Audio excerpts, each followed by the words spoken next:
Sempre que você for mexer numa lógica ou numa regra que tem ali no software, leia o código em voz alta. Parece coisa de maluco, principalmente se você estiver dentro do escritório, mas leia. Não é para sair gritando, né? Mas leia para você escutar. Por que, que isso é importante? Porque quando você lê o código em voz alta e você mesmo escuta aquilo que você está falando, o seu cérebro assimila essa informação melhor. E vai trazer concentração. Às vezes você está escutando música, às vezes você está ouvindo o coleguinha do lado falar no telefone. E aí você está lendo o código, não está se concentrando em entender. Então, ler em voz alta vai trazer concentração, vai trazer foco. E aí vai te trazer presença para entender de fato. Se você leu em voz alta e depois de 5 segundos você não entendeu o que está escrito, provavelmente ele está difícil de entender, pelo menos para você. Coisas fáceis de entender, você lê e entende. Simples assim. É que nem um livro. Às vezes você está lendo um livro, uma página do livro, e você se perde no raciocínio. Porque é um negócio muito complexo, você não entendeu direito. O que, que você faz? Você volta e lê de novo. É porque aquilo, de fato, para você, nos primeiros 5 segundos, não caiu a ficha. Você não conseguiu entender exatamente o que era. E você teve que voltar para ler de novo. Se você leu uma vez, leu 2 vezes, não entendeu, é porque aquilo está complexo demais para você. Mas veja que isso acontece com uma página do livro. Um parágrafo do livro pequeno, né? Não um parágrafo gigantesco, mas um parágrafo de 5 linhas, de 3 linhas, ele é muito fácil de entender. Então, essa complexidade muitas vezes está relacionada ao item anterior, ao sinal anterior lá. É um método com muitas linhas.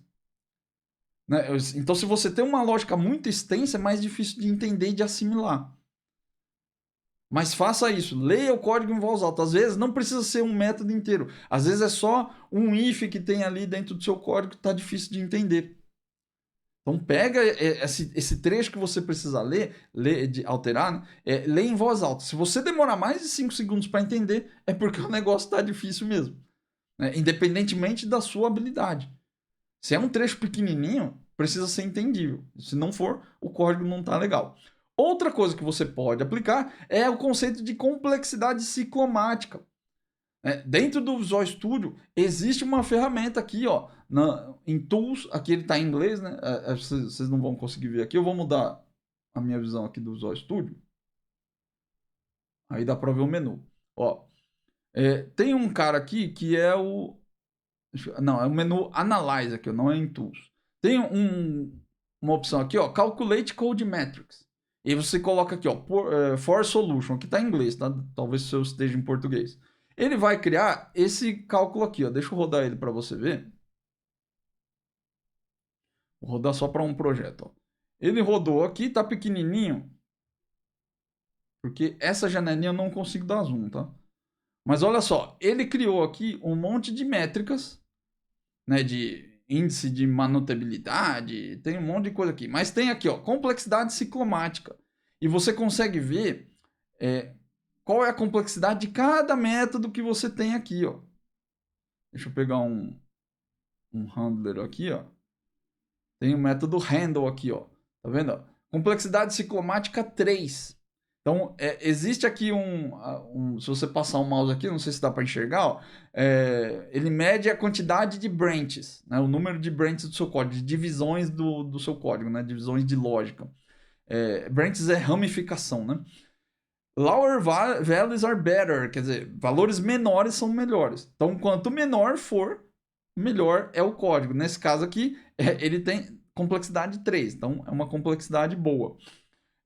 Existem várias noções de complexidade aqui. Eu trabalho com a do SonarQube, que ele coloca que o limite é 15. Então, se você tiver complexidade ciclomática de até 15, é beleza. Se tiver mais do que isso, não é beleza. O tamanho aqui exatamente, não vou falar para você se é melhor ou se é pior.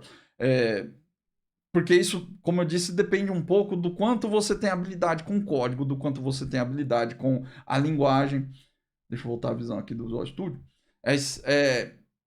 Isso é um pouco relativo para você no seu momento de carreira.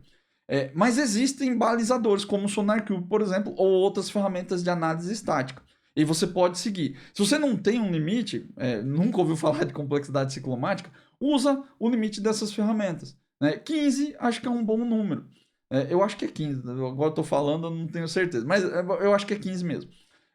Mas o que é importante aqui? Que você tenha um limite. Assim como tem um limite de linhas. Para você ter uma base que não seja só no eu acho. É uma base um pouco mais científica. Existem estudos para criar esse cálculo de complexidade ciclomática, do porquê isso acontece.